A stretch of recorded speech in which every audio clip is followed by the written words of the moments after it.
വേദമഹർഷിയുടെ പത്നിക്ക് നൽകാനുള്ളതാണ്. രാജപത്നി സന്തോഷത്തോടെ കുണ്ടലങ്ങൾ അഴിച്ച് ഉത്തങ്കന് കൊടുത്തിട്ട് ഇങ്ങനെ പറഞ്ഞു: നാഗരാജാവായ തക്ഷകന് ഈ കുണ്ടലങ്ങളിൽ ഒരാഗ്രഹമുണ്ട്. അവനെ സൂക്ഷിച്ചു കൊള്ളണം.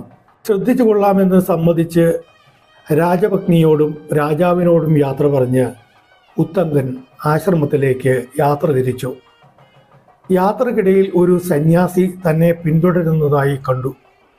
ഉത്തങ്കൻ അത്ര ഗൗനിക്കാതെ യാത്ര തുടർന്നു. യാത്ര തുടരവേ ക്ഷീണവും ദാഹവും കൊണ്ട് തളർന്ന ഉത്തങ്കൻ ഒരു നദി കണ്ടു. കരയിൽ കുണ്ടലങ്ങൾ അടങ്ങിയ ഭാണ്ഡം ഇറക്കി വെച്ച് ഉത്തങ്കൻ നദിയിലേക്കിറങ്ങി. അപ്പോൾ തന്നെ പിന്തുടർന്നു വന്ന ആ സന്യാസി കുണ്ടലങ്ങൾ കൈക്കലാക്കി പാഞ്ഞുപോയി. ഉത്തങ്കൻ പിന്നാലെ പാഞ്ഞു.